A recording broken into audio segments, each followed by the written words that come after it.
ಗೃಹಲಕ್ಷ್ಮಿ ಫಲಾನುಭವಿಗಳಿಗೆ good news. September ತಿಂಗಳಿನ ಬಾಕಿ ಹಣ ಹಾಕಿದ ಸರ್ಕಾರ. Zee Kannada news big impact.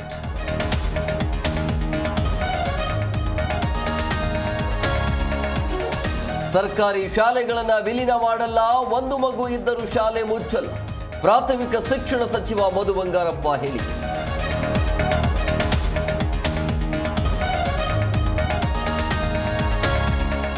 Iqbal ಹೇಳಿಕೆ ಲೆಕ್ಕಕ್ಕೆ ತೆಗೆದುಕೊಳ್ಳಬೇಡಿ, ಕ್ಷೇತ್ರದ ಜನ ಹೊಡೆಯುತ್ತಾರೆ ಅಂತ ಹೇಳಿದ್ದಾರೆ. ಬಂಡೆ ಸಿಎಂ ಆಗ್ತಾರೆ ಎಂಬ ಇಕ್ಬಾಲ್ ಹೇಳಿಕೆಗೆ ಡಿಕೆ ರಿಯಾಕ್ಷನ್.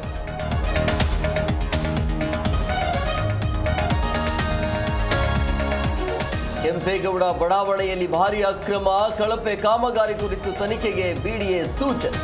ಆದೇಶದ ಬೆನ್ನಲ್ಲೇ ಗುತ್ತಿಗೆದಾರರಿಗೆ ಟೆನ್ಷನ್.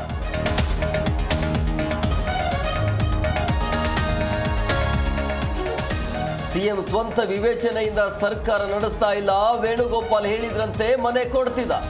ಕೋಗಿಲು ವ್ಯವಸ್ಥೆಗೆ ಕಾರಜೋಳ ಕೆಂಡ.